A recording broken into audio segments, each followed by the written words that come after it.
lengua de las mariposas. Un relato de Manuel Rivas, narrado por Joan Mora.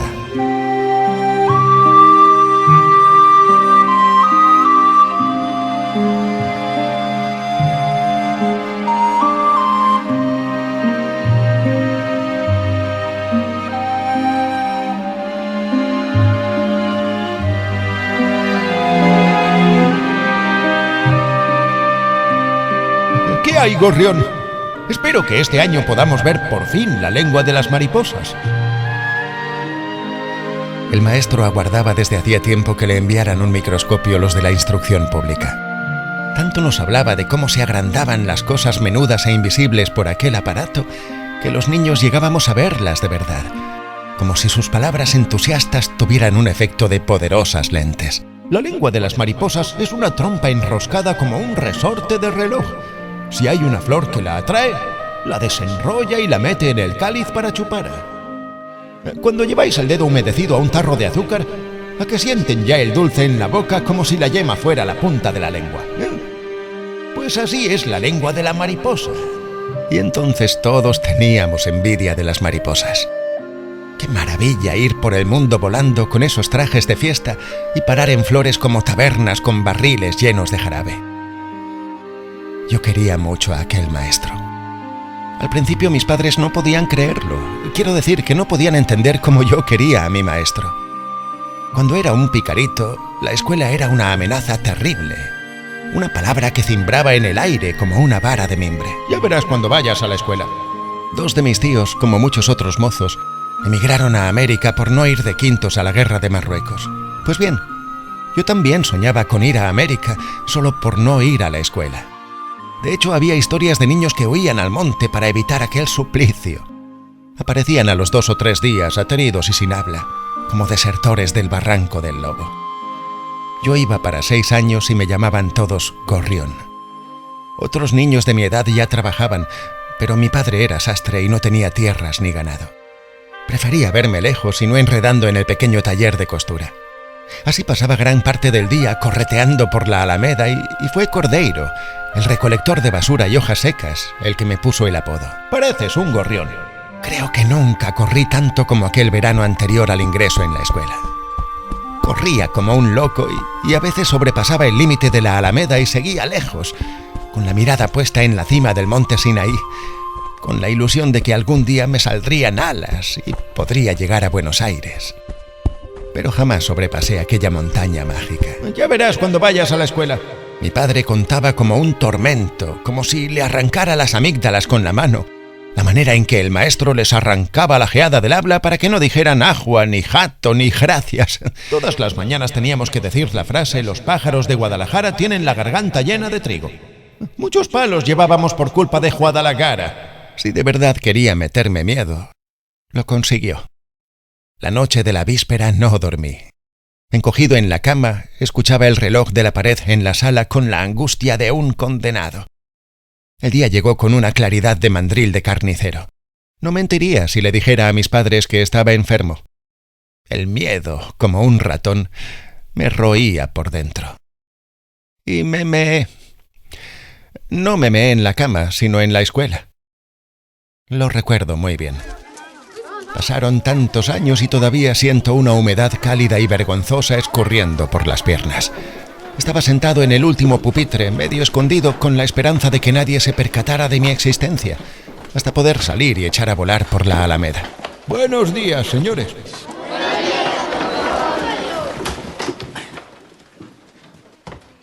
A ver usted, el nuevo. Póngase de pie. El destino siempre avisa. Levanté los ojos y vi con espanto que la orden iba para mí. Aquel maestro feo como un bicho me señalaba con la regla. Era pequeña, de madera, pero a mí me pareció la lanza de Abelkrim. ¿Cuál es su nombre? Gorrión, se llama Gorrión. Todos los niños se rieron a carcajadas. Sentí como si me batieran con latas en las orejas. ¿Gorrión? No recordaba nada, ni mi nombre. Todo lo que yo había sido hasta entonces había desaparecido de mi cabeza. Mis padres eran 2 figuras borrosas que se desvanecían en la memoria.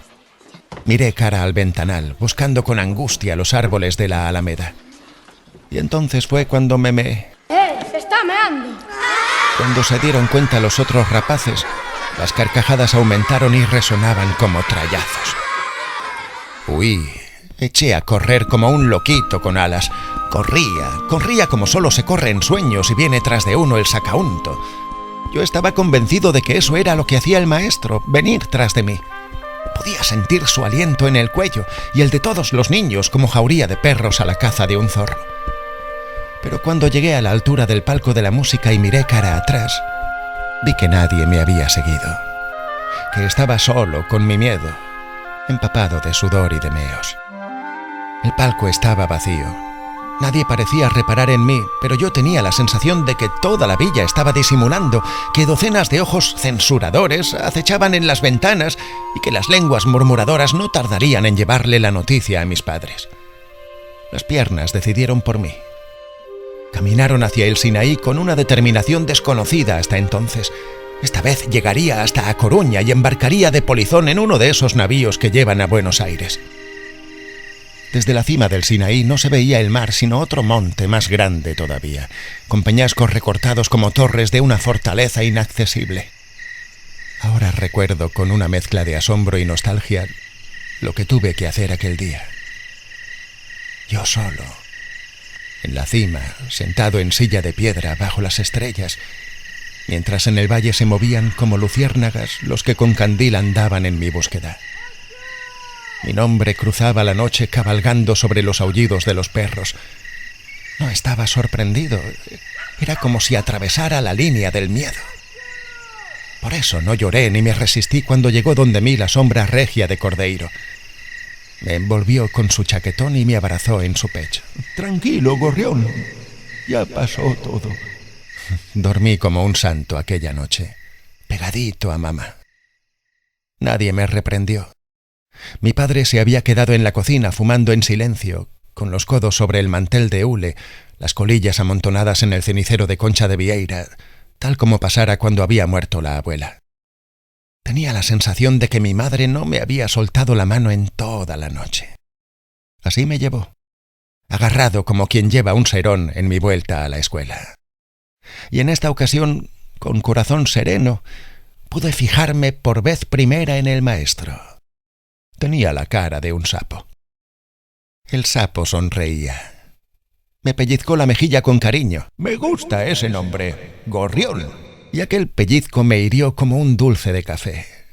Pero lo más increíble fue cuando, en medio de un silencio absoluto, me llevó de la mano cara a su mesa y me sentó en su silla. Y permaneció de pie, agarró un libro y dijo: «Tenemos un nuevo compañero. Es una alegría para todos y vamos a recibirlo con un aplauso». Pensé que me iba a mear de nuevo por los pantalones, pero solo noté una humedad en los ojos. Bien, y ahora vamos a comenzar con un poema. ¿A quién le toca? ¿Romualdo?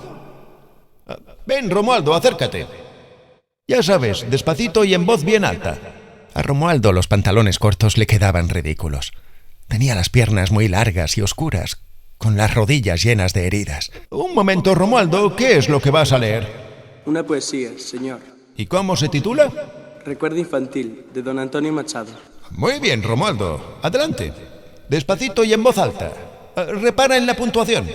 El llamado Romualdo, a quien yo conocía de acarrear sacos de piñas como niño que era de Altamira, carraspeó como un viejo fumador de picadura y leyó con una voz increíble, espléndida, que parecía salida de la radio de Manolo Suárez, el indiano de Montevideo.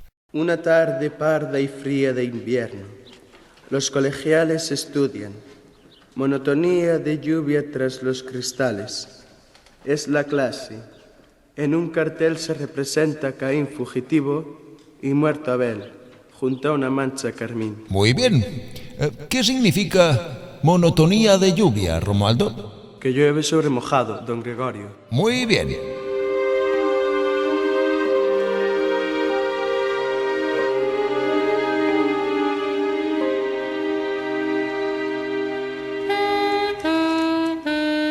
¿Habéis rezado?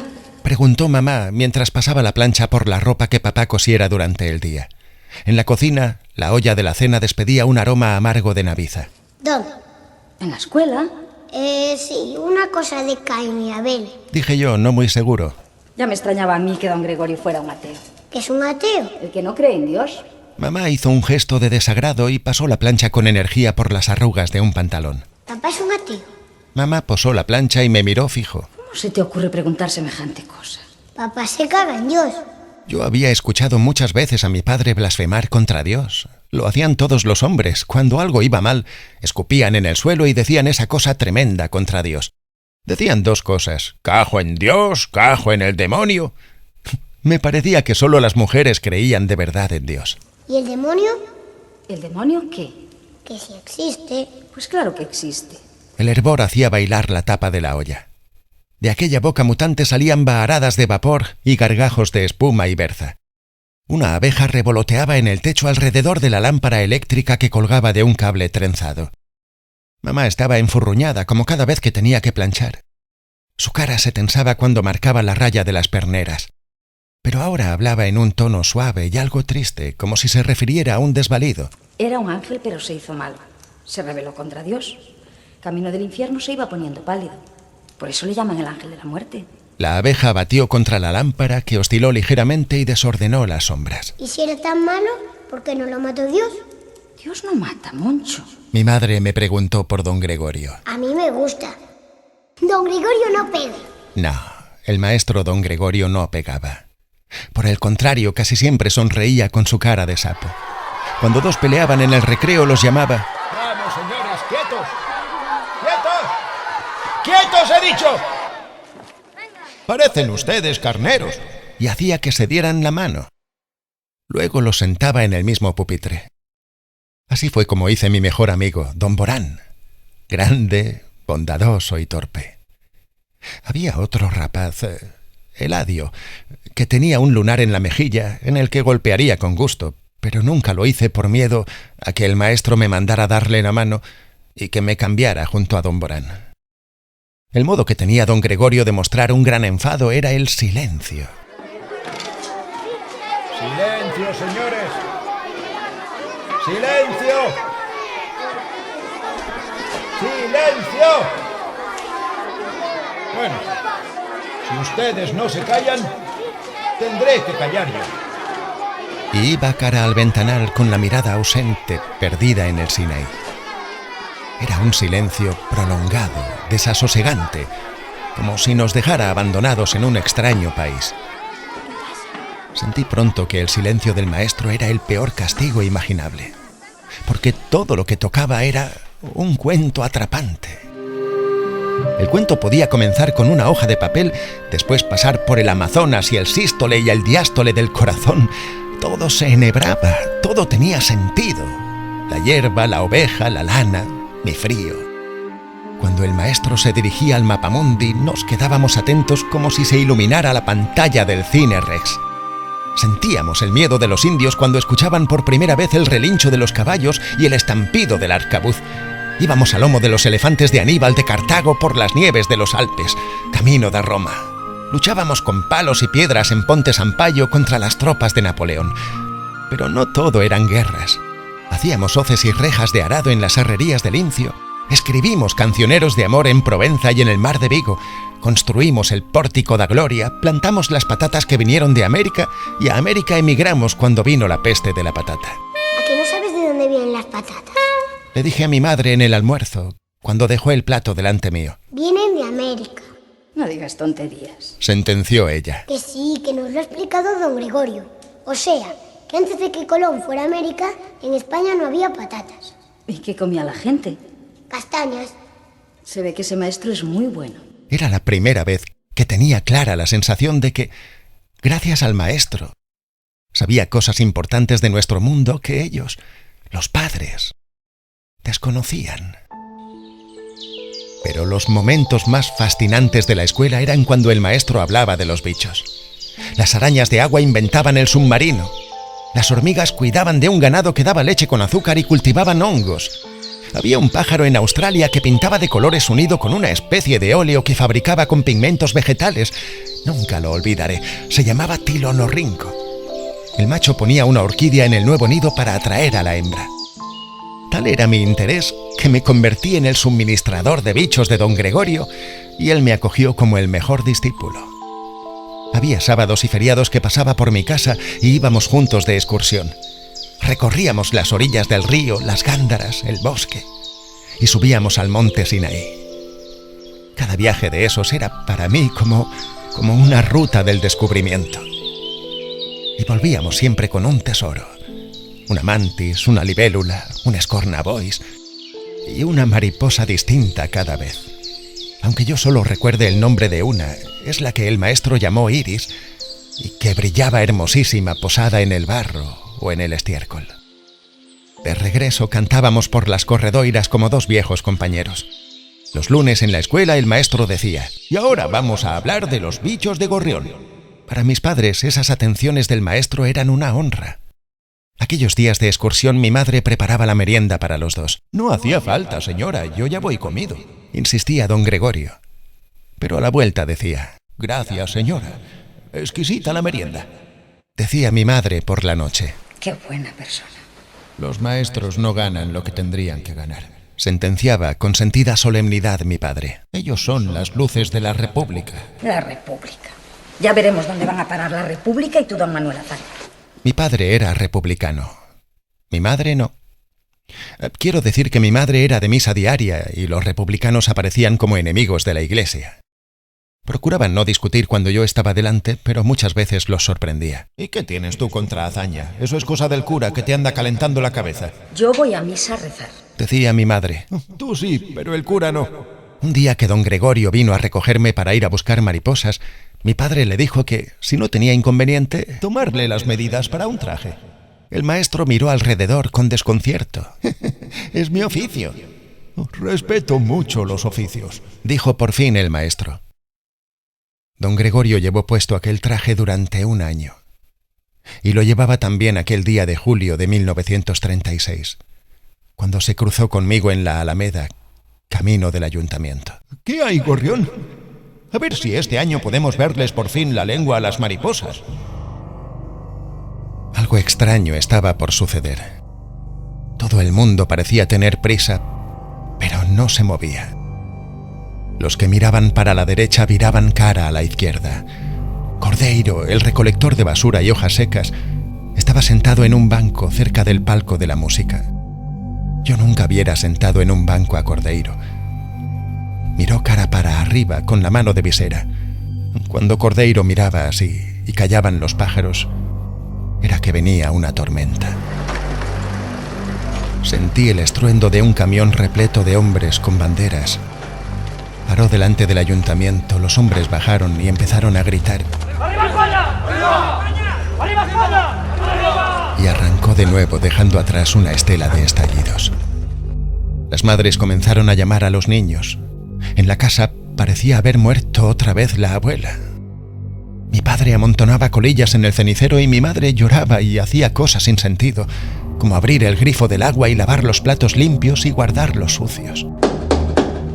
Llamaron a la puerta y mis padres miraron el picaporte con desasosiego. ¿Quién es? ¿Abra usted, señora? ¿Está su marido? No, no está. No sabe a dónde ha ido. Cuando vuelva, dígale por favor que el alcalde quiere vernos en el ayuntamiento, que nos necesita. Yo se lo digo.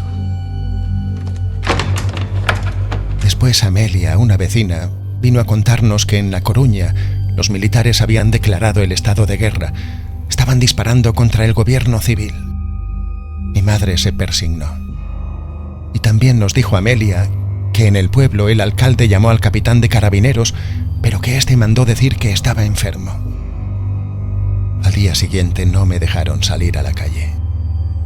Yo miraba por la ventana y todos los que pasaban me parecían sombras encogidas, como si de pronto cayera el invierno y el viento arrastrara a los gorriones de la Alameda como hojas secas. Llegaron tropas de la capital y ocuparon el ayuntamiento. Mamá salió para ir a la misa y volvió pálida y triste, como si se hiciera vieja en media hora. Mi padre también había envejecido. Peor todavía, parecía que había perdido toda voluntad. Se arrellanó en un sillón y no se movía. No hablaba, no quería comer. Fue mi madre la que tomó la iniciativa aquellos días. Los periódicos, Ramón, sácalos. Gracias a Dios.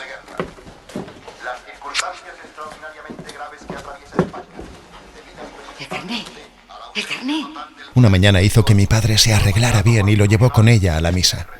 Cuando volvieron me dijo: Si alguien os pregunta, vosotros decís que papá no habló nunca mal de los curas y que nunca ha sido republicano. Me trajo la ropa de fiesta y mientras me ayudaba a anudar la corbata me dijo con voz muy grave: Moncho, hijo, fíjate bien lo que voy a decir. Papá no le regaló un traje al maestro, ¿comprendes? Sí, se lo regaló. ¡No se lo regaló! ¿Has entendido bien? ¡No se lo regaló! No se lo regaló. Había mucha gente en la Alameda, toda con ropa de domingo. Bajaran también algunos grupos de las aldeas, mujeres enlutadas, paisanos viejos de chaleco y sombrero, niños con aire asustado, precedidos por algunos hombres con camisa azul y pistola en el cinto. 2 filas de soldados abrían un corredor desde la escalinata del ayuntamiento hasta unos camiones con remolque entoldado, como los que se usaba para transportar el ganado en la feria grande. Pero en la Alameda no había el alboroto de las ferias, sino un silencio grave de Semana Santa. La gente no se saludaba. Ni siquiera parecían reconocerse los unos a los otros.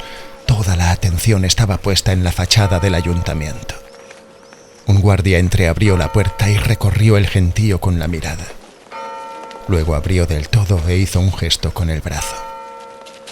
De la boca oscura del edificio, escoltados por otros guardas, salieron los detenidos. Iban atados de manos y pies en silente cordada. De algunos no sabía el nombre, pero conocía todos aquellos rostros. El alcalde, el de los sindicatos, el bibliotecario del Ateneo Resplandor Obrero, Charlie, el vocalista de la orquesta Sol y Vida, el cantero a quien llamaban Hércules, padre de Don Borán. Y al cabo de la cordada, jorobado y feo como un sapo, el maestro. Se escucharon algunas órdenes y gritos aislados que resonaron en la Alameda como petardos.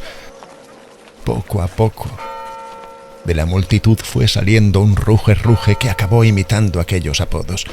Traidores. ¡Traidores! Criminales. ¡Rojos! Rojos. ¡Ateos! ¡Rojos! ¡Hijos de puta!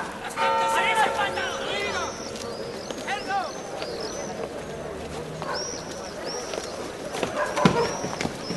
¡Payaso! ¡Rojo sinvergüenza!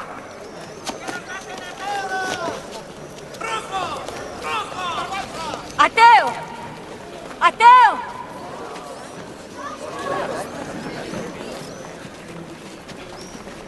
¡Ateo! ¡Ateo! Lo que más quieras, que te voy a gritar. Mi madre llevaba agarrado del brazo a mi padre como si lo sujetara con toda su fuerza para que no desfalleciera. ¡Chulos! ¡Granujas! Y entonces oí como mi padre decía, Traidores, con un hilo de voz. criminales, rojos, Y luego, cada vez más fuerte, traidores, criminales, rojos. ¡Hijos de puta! soltó del brazo a mi madre y se acercó más a la fila de los soldados con la mirada enfurecida cara al maestro. ¡Asesino! ¡Hijo de puta! ¡Come niños! ¡Anarquista! Ahora mamá trataba de retenerlo y le tiró de la chaqueta discretamente. Pero él estaba fuera de sí. ¡Cabrón! ¡Hijo de puta! Nunca le había escuchado llamar eso a nadie. Ni siquiera al árbitro en el campo de fútbol. Su madre no tiene culpa, Moncho. Recuerda eso. Pero ahora se volvía cara a mí enloquecido y me empujaba con la mirada, con los ojos llenos de lágrimas y sangre. Grítale tú también, Moncho. Grítale tú también. ¡Ateo! ¡Rojo! ¡Rojo! ¡Rojo!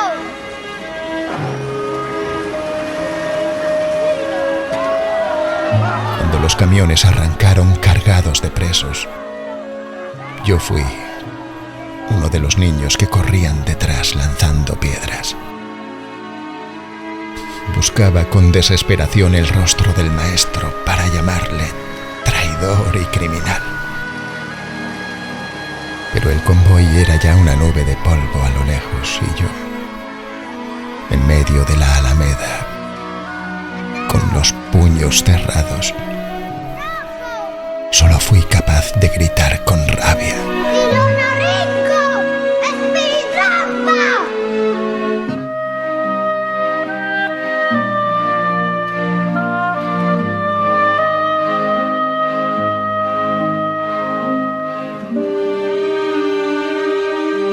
La lengua de las mariposas, un relato de Manuel Rivas, narrado por Joan Mora.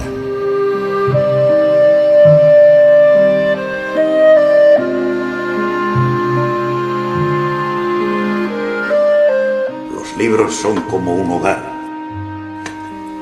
En los libros podemos refugiar nuestros sueños para que no se mueran de frío.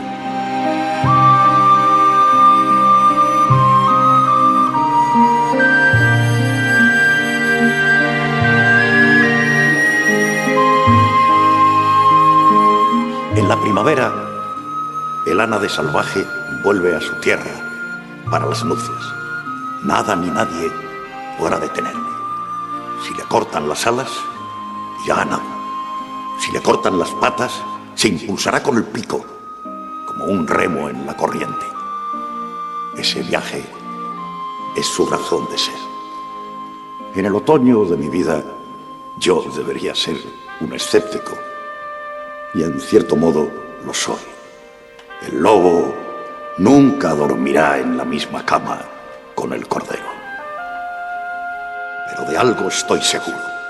Si conseguimos que una generación, una sola generación, crezca libre en España, ya nadie les podrá arrancar nunca la libertad. Nadie les podrá robar ese tesoro.